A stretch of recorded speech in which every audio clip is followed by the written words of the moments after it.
impact.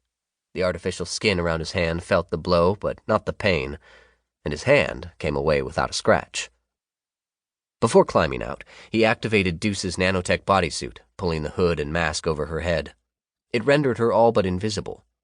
He had activated his own suit earlier as he dove away from the confrontation with Monique. Billions of nanofabric particles came to life, instantly absorbing and redirecting light waves as he moved. The particles were linked to hundreds of micro-cameras embedded throughout the suit. Powerful processors converted images from the cameras into instructions for the nanoparticles, adapting the reflected light to mimic his immediate surroundings. The suits were one of the perks of his work with the Consortium. Not even the military had access to this particular model. He slipped through the window, dragging Deuce's body behind him. Out in the alley, he paused, taking stock of his situation. There was no one else in sight. No sign of Monique or any of the others. His first priority was to get clear of the building and to return to his base of operations in the apartment across the street. There he could review the video feeds and access the rest of his equipment. Plus, he needed to dispose of Deuce's body. He lifted her by the waist, slinging her head first over his shoulder. Even without his prosthetic arm, she was a relatively light load.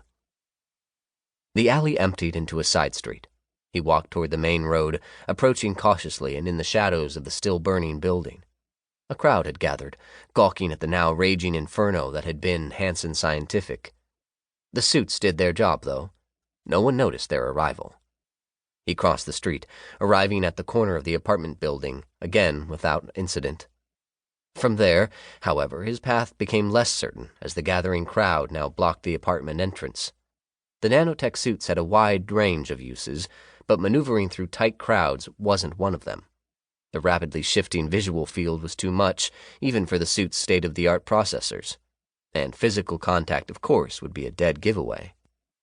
He shifted Deuce's body, now holding her in front of him and wrapping his arm around her waist as if slow dancing. That would minimize the space they occupied. Then he waited, pressing them both against the side of the building. It took longer than he hoped, but he finally saw what he needed. A tall, stocky man, coffee in hand, striding purposefully down the sidewalk and toward the apartment door.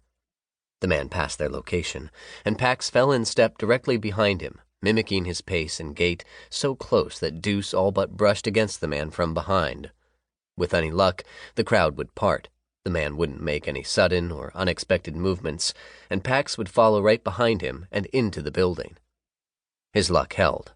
Pax slipped through the door just behind the man, stepping aside once inside. An elevator waited, and the man entered. When the doors closed, Pax tossed Deuce back over his shoulder and raced up the building stairwell. In less than a minute, he was back inside the apartment. He put Deuce's body into a hallway closet. The Consortium would take care of that loose end. Right now, he needed to review the video feeds and consider his next steps. Pax replayed the videos, starting with the feed from inside the building. He shook his head in disbelief as he and Deuce were lifted as if by some invisible hand and launched into the laboratory wall. He heard the sickening crack again as Deuce's head collided with the solid surface. He watched the video up to the moment he had activated his bodysuit, disappearing from view. A moment later, Monique and her group fled through the laboratory door. He swapped to the feed from their street view camera, the one they had left running inside the apartment. Soon enough, he found the moment the front entrance opened. Monique and Jonas emerged, holding the door open for the others. But the explosion came first. Monique and Jonas were thrown forward toward the street. He lost sight of them behind a row of parked cars. None of the others ever emerged. He could only assume they were dead. He sped through the remainder of the video, watching as Monique regained her feet, followed by Jonas. They spoke, or argued, it seemed, for several minutes, before Monique turned and walked away. Jonas followed her, not far behind. Both seemed largely unscathed, though Jonas lagged and glanced back repeatedly. They soon disappeared from the camera's view. Pax checked the time clock on the recording. The scene had been barely an hour earlier. Now what? Pax considered his options, evaluating each with a practiced, ruthless efficiency. But there were too many unknowns, which meant too many risks. Someone else had triggered the explosion. Whether he liked it or not, any action on his part